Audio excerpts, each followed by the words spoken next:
Hi everyone, welcome back to the channel. आज हम बात करेंगे डायबिटीज़ के बारे में। डायबिटीज़ क्या होता है, उसमें प्रिकॉशंस क्या रखने चाहिए, क्या न्यूट्रिशन रखना चाहिए, क्या एक्सरसाइज करनी चाहिए, इन सब चीज़ों के बारे में हम आज बात करेंगे। इंडिया में जल्दी डेथ होने का 7th टॉप मोस्ट रीजन जो है वो है डायबिटीज। वाइट यूरोपियंस के कंपैरिजन में एशियंस को 2 से 4% ज्यादा रिस्क होता है डायबिटीज 2 होने का। इंडिया डायबिटीज 2017 के अकॉर्डिंग 7.3% इंडियन एडल्ट्स को डायबिटीज है और 10% पॉपुलेशन प्री डायबिटिक है और 47.3% जो पॉपुलेशन है उसको डायबिटीज है बट अनडायग्नोस्ड। इंडियंस में डायबिटीज बाकी कंट्रीज के मुकाबले 20-25% ज्यादा है, जिसमें से काफी पॉपुलेशन तो ऐसी है जो ओवरवेट भी नहीं है। जो डायबिटीज के केसेस हैं उसमें 90% जो केसेस हैं वो टाइप 2 डायबिटीज के पेशेंट का है।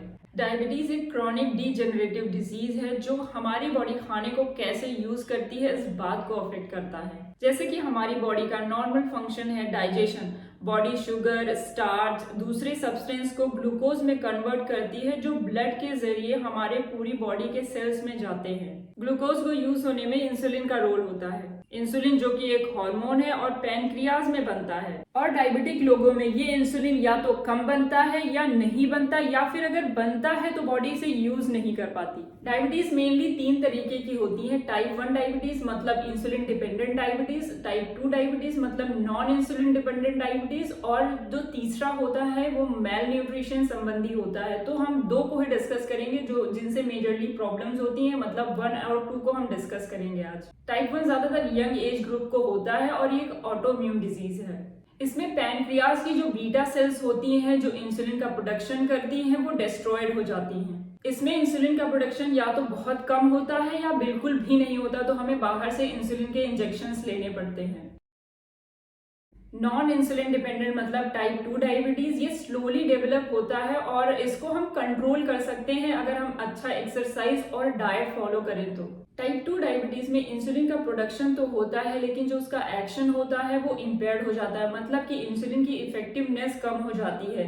हम इसको कंट्रोल कर सकते हैं। अगर ओवरवेट है तो वेट को कंट्रोल करके और अच्छा डाइट फॉलो करके हम इसको कंट्रोल में ला सकते हैं। अगर आप अनहेल्दी लाइफस्टाइल फॉलो करते हो, आप बहुत सेडेंटरी लाइफस्टाइल फॉलो करते हो, आप एक्सरसाइज नहीं करते, आप अनहेल्दी मील्स लेते हो, आप बहुत ज़्यादा स्ट्रेस में रहते हो, आप किसी ट्रॉमा से गुजरे हो, अगर आपका वेट बहुत ज़्यादा है तो भी आपको डायबिटीज़ 2 होने का रिस्क हो सकता है, या फिर जेनेटिक फैक्टर भी इसको इन्फ्लुएंस करते हैं। अब सवाल ये है कि हम कैसे पता लगा सकते हैं कि किसी को डायबिटीज है या नहीं। तो कुछ सिम्टम्स होते हैं वो देखकर, और कुछ टेस्ट हैं जो करवा कर आप पता लगा सकते हो कि किसी को डायबिटीज है या नहीं। अगर बॉडी का ब्लड शुगर लेवल बहुत ज्यादा स्पाइक होता है तो आप एक डायबिटीज का टेस्ट करवा लीजिए, शायद आपको डायबिटीज हो सकता है। रैपिड वेट लॉस, अगर आपका 15 से 20 किलो वेट जो है वो 2-3 महीने के अंदर गिर जाए तो आप समझे कि शायद आपको डायबिटीज हो सकता है, तो इसीलिए आप डायबिटीज का टेस्ट करवा लीजिए। पॉलीयूरिया टेस्ट मतलब कि यूरिन शुगर टेस्ट, आपकी यूरिन से कितना शुगर पास हो रहा है ये टेस्ट करवाकर आप जान सकते हो कि क्या आपको डायबिटीज है या नहीं। कीटो एसिडोसिस, हमारी बॉडी डायबिटीज के टाइम पर प्रोटीन्स को और कार्ब्स को एनर्जी के लिए यूज नहीं कर पाती, इसीलिए वो एनर्जी के लिए फैट को यूज करती है।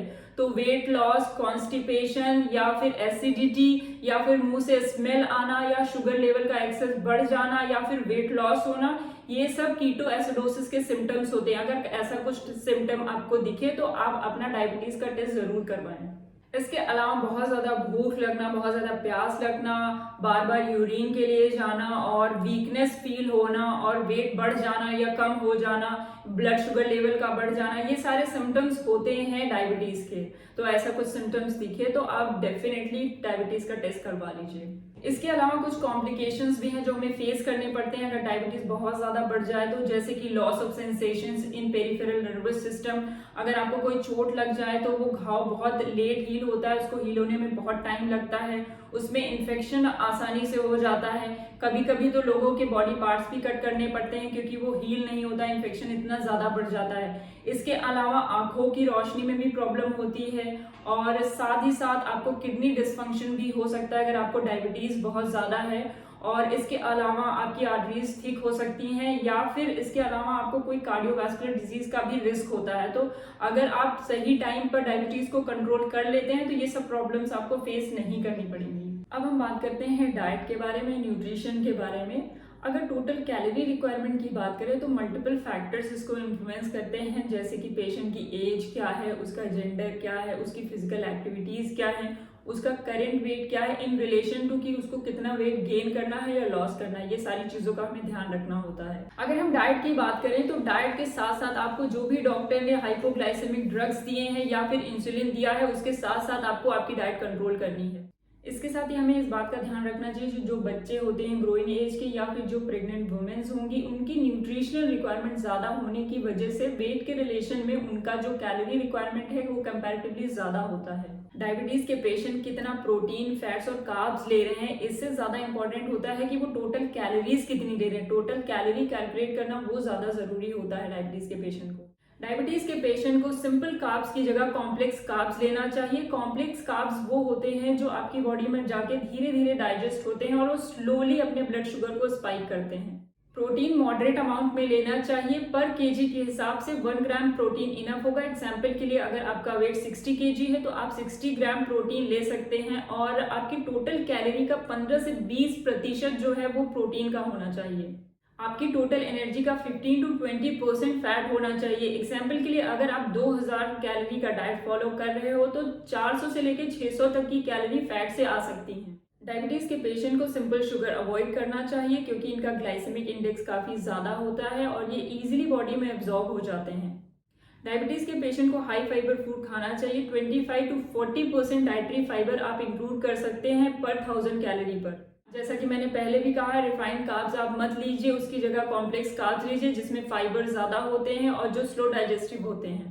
और डायबिटीज़ के पेशेंट को सोल्यूबल फाइबर लेने चाहिए जो उनके ब्लड शुगर को और ब्लड कोलेस्ट्रॉल को कंट्रोल करने में, कम करने में उनकी हेल्प करेंगे। जैसे लेग्यूम्स, ग्रेन्स और मेथी दाना आप ले सकते हो। अगर हम ऑयल की बात करें तो आपको सिंगल ऑयल लेने की जगह पर मिक्स्ड ऑयल यूज करना चाहिए और poly unsaturated fatty acids and mono unsaturated fatty acids भी आपकी डाइट में इंक्लूड करना चाहिए। डायबिटीज़ के पेशेंट को डीप फ्राइड आइटम्स अवॉइड करने चाहिए। आप पल्सेस, दालें वगैरह खा सकते हो जिसमें प्रोटीन भी होता है, फाइबर भी होता है जो आपके इंसुलिन प्रोडक्शन को इंक्रीज करता है, साथ ही साथ आपको सटाइटी भी देता है।